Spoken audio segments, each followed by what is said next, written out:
Troisième jour de marche sur le chemin de Stevenson. Alors j'approche le micro parce qu'il y a tellement de vent que vous n'allez rien entendre. On serait à la voile, on serait à sec de toile, ça c'est sûr et certain. C'est tempête de grain en grain, mais le paysage est absolument magnifique. C'est à couper le souffle, on traverse des endroits absolument splendides et ça vaut le coup. Ça vaut vraiment la balade et la promenade et de se tirer un petit peu sur les articulations, les pieds, les muscles, avec un sac à dos pour visiter tout ça parce que la France est vraiment super belle. Il n'y a pas d'autre mot. Alors je ne sais pas si vous entendrez, je vais la mettre en ligne comme ça.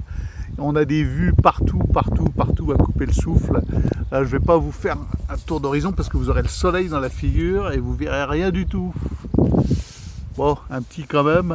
Voilà, c'est à perte de vue sans une ligne électrique, sans une maison, une ou deux, voilà, un ou deux logis.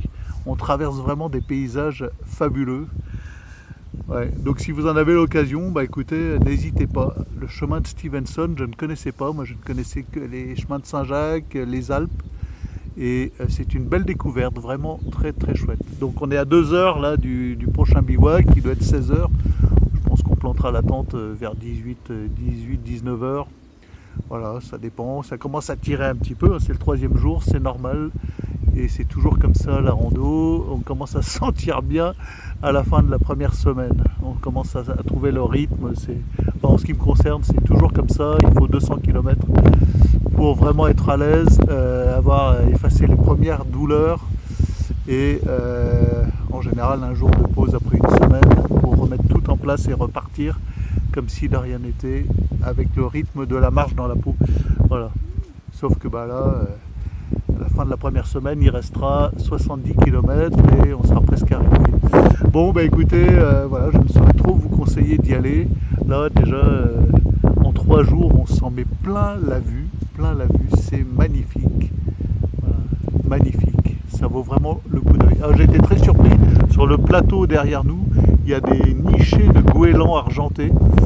Alors, on n'est pas tout près de l'océan et je pense qu'ils ont dû chasser tous les autres rapaces, hérons et compagnie, parce que ils ont trouvé de quoi manger, les grenouilles, les rats-au-pied, et on ne voit plus que des goélands argentés. Alors, le premier qu'on croise, on se dit mais qu'est-ce qu'il fait là?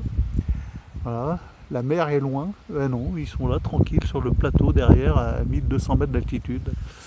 Voilà. Allez, on va repartir après cette petite pause herbeuse et ensoleillée, magnifique, avec une vue, des grains en plus, avec des gloires. C'est splendide, vraiment, on voit à l'infini là-bas. C'est splendide. Il n'y a pas d'autre mot, il faut y aller, il faut venir pour voir.